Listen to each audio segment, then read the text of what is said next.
purpose of putting on the white face is obviously to make a mask. And obviously we do that so that, our bodies carry the story much more than anything else.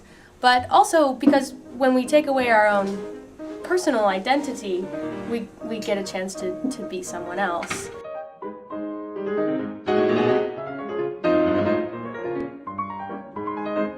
The eyebrows are actually a symbol.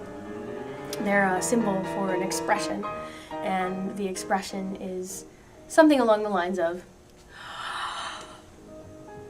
which is this feeling of astonishment or innocence of seeing the world, seeing something amazing for the first time. And then in a moment you're going to start to draw dots or tears. Men are going to draw long, streaming tears, and women draw teardrops on their cheeks.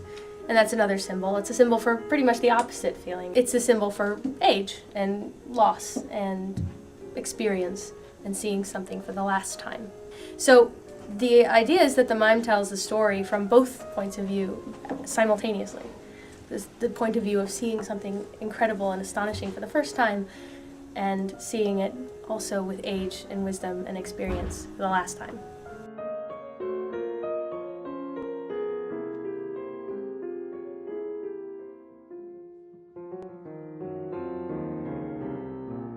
Sometimes we think of what we're kind of actually saying to each other, like in a piece with multiple people. So sometimes we'll actually kind of talk through the pieces as we do them when we rehearse.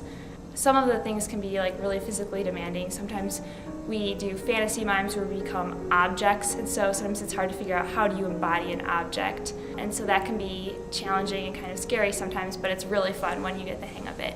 In our mime company, we create our own stories, and we figure out the story that we want to tell, and then we figure out how to tell that story through movement and through gesture, and finding those little gestures that people will recognize and that people will laugh at and have a response to because they recognize it as part of, this vocabulary of gesture and movement that we all have.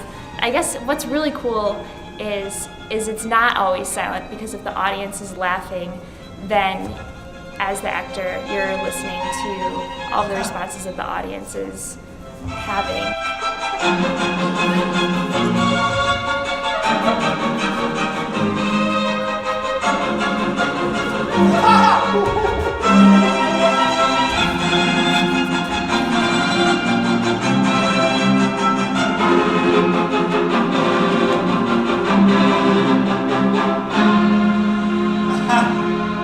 I guess the hardest part for me is sometimes during funny pieces, like it's really hard for me not to laugh, but you just try to stay in character.